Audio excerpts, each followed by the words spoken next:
नमस्कार भक्तों, स्वागत है आपका हमारे चैनल में।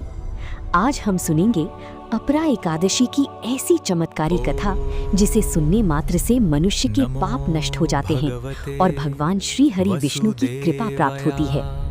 कहा जाता है कि अपरा एकादशी का व्रत इतना शक्तिशाली होता है कि ये बड़े से बड़े पापी को भी मुक्ति दिला सकता है। तो आइए शुरू करते हैं ये अद्भुत कथा। प्राचीन समय की बात है। भारतवर्ष में महिध्वज नाम की एक अत्यंत धर्मात्मा राजा राज्य करती थी। वे भगवान विष्णु की परम भक्त थी। हर दिन सुबह स्नान करके भगवान श्री हरि की पूजा करना, गरीबों को दान देना और अपनी प्रजा की सेवा करना उनका नियम था। उनके राज्य में हर ओर सुख शांति थी। प्रजा अपने राजा से बहुत प्रेम करती थी। लेकिन उसी राज्य में उनका छोटा भाई वज्रध्वज भी रहता था। वज्रध्वज स्वभाव से बिल्कुल विपरीत था। वो क्रूर, ईर्ष्यालु और अधर्मी था। उसे अपने बड़े भाई की लोकप्रियता बिल्कुल पसंद नहीं थी। धीरे धीरे उसके मन में ईर्ष्या इतनी बढ़ गई कि उसने अपने ही भाई को रास्ते से हटाने का निश्चय कर लिया।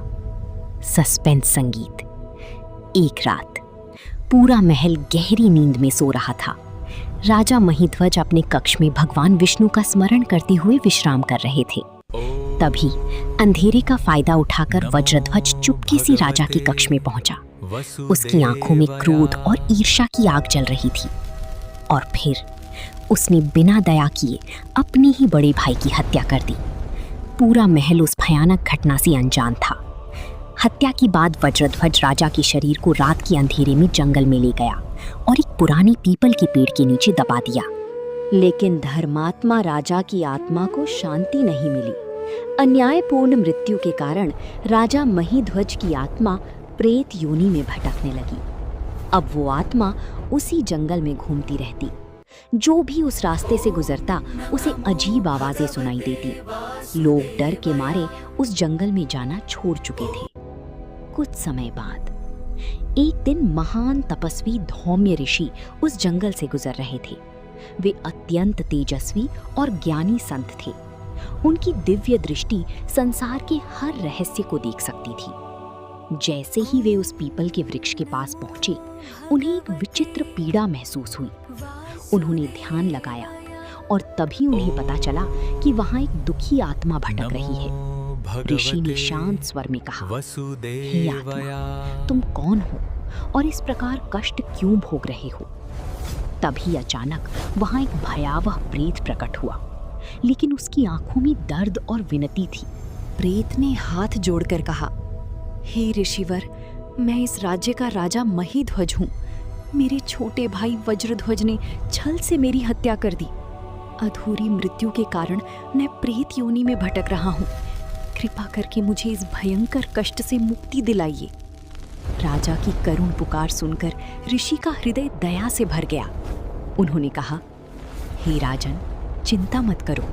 ज्येष्ठ मास के कृष्ण पक्ष में आने वाली अपरा एकादशी अत्यंत पुण्यदायी होती है। इस व्रत के प्रभाव से मनुष्य के सभी पाप नष्ट हो जाते हैं और प्रेत योनि से भी मुक्ति मिल जाती है। दिव्य संगीत शुरू। फिर धौम्य ऋषि ने पूरी श्रद्धा और विधि विधान से अपरा एकादशी का व्रत किया। उन्होंने भगवान विष्णु की पूजा की, मंत्र जाप किया, पूरी रात जागरण किया और अगले दिन द्वादशी के समय उस व्रत का सारा पुण्य राजा महिध्वज की आत्मा को समर्पित कर दिया। जैसे ही व्रत का पुण्य राजा को प्राप्त हुआ, उसी क्षण पूरा जंगल दिव्य प्रकाश से भर गया। आकाश से मधुर संगीत सुनाई देने लगा। राजा का प्रेत शरीर धीरे धीरे समाप्त होने लगा और फिर उन्हें एक दिव्य तेजस्वी शरीर प्राप्त हुआ। स्वर्ग से सुंदर देवदूत वहां आए। राजा महिध्वज ने भावुक होकर ऋषि को प्रणाम किया और कहा, हे महात्मन, आपने मुझे भयंकर कष्टों से मुक्ति दिलाई। मैं आपका ये उपकार कभी नहीं भूलूंगा। इतना कहकर राजा दिव्य विमान में बैठकर बैकुंठ धाम की ओर चले गए। भगवान श्री कृष्ण ने धर्मराज युधिष्ठिर को बताया कि अपरा एकादशी का व्रत करने से मनुष्य को अश्वमेध यज्ञ के समान पुण्य प्राप्त होता है। जो व्यक्ति श्रद्धा और सच्चे मन से ये व्रत करता है उसके सारे पाप नष्ट हो जाते हैं, घर में सुख समृद्धि आती है, भय और संकट दूर हो जाते हैं और भगवान विष्णु की विशेष कृपा प्राप्त होती है। तो भक्तों, ये थी अपरा एकादशी की पावन और चमत्कारी कथा। यदि आपको ये कथा पसंद आई हो तो वीडियो को लाइक करें, चैनल को सब्सक्राइब करें और कमेंट में अवश्य लिखें जय श्री हरि विष्णु। मिलते हैं अगली दिव्य कथा में। धन्यवाद।